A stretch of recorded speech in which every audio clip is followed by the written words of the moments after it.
कहानी। बूढ़े किसान का बलिदान। एक गांव में एक बूढ़ा किसान रहता था।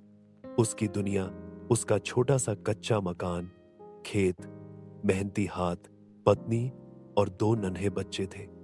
सुबह सवेरे वह खेतों में काम करने जाता, बच्चे स्कूल जाते और पत्नी घर के कामकाज संभालती। जिंदगी सादा थी मगर सुकून से गुजर रही थी। एक दिन ऐसा हुआ कि जब वह शाम को खेत से वापस आया तो घर वीरान था। बच्चों के बस्ते एक कोने में रखे थे मगर पत्नी कहीं नजर न आई। वह परेशानी में पड़ोसियों के पास गया तो किसी ने धीरे से कहा, बाबा जी, आपकी पत्नी किसी के साथ यहां से चली गई है। यह सुनकर उसका दिल टूट गया।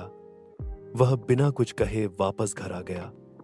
कुछ ही देर बाद बच्चे दौड़ते हुए आए और हंसते मुस्कुराते पूछने लगे, अब्बा, अम्मी कहाँ है? बूढ़े के गले में आंसू अटक गए मगर हिम्मत करके बोला, बेटा, तुम्हारी अम्मी काम करने गई हैं। बच्चों ने मासूमियत से कहा, अब्बा, आप भी तो काम करते हैं, फिर अम्मी क्यों गई हैं? यह सुनते ही किसान का दिल टुकड़े टुकड़े हो गया मगर वह मुस्कुराने की कोशिश करते हुए बोला, बेटा, शायद हम सबके लिए और ज्यादा खुशियां लाने गई हैं। उस दिन के बाद वह अकेला ही खेत में दिन रात मेहनत करता, कपड़ों पर मिट्टी, हाथों पर छाले, मगर दिल में एक ही अज़्म था, बच्चों को पढ़ाना है, उनका भविष्य संवारना है। वक्त गुजरता गया, बच्चे बड़े हुए। एक ने उस्ताद बनकर गांव में इल्म की शमा जलाई, दूसरा शहर जाकर डॉक्टर बन गया।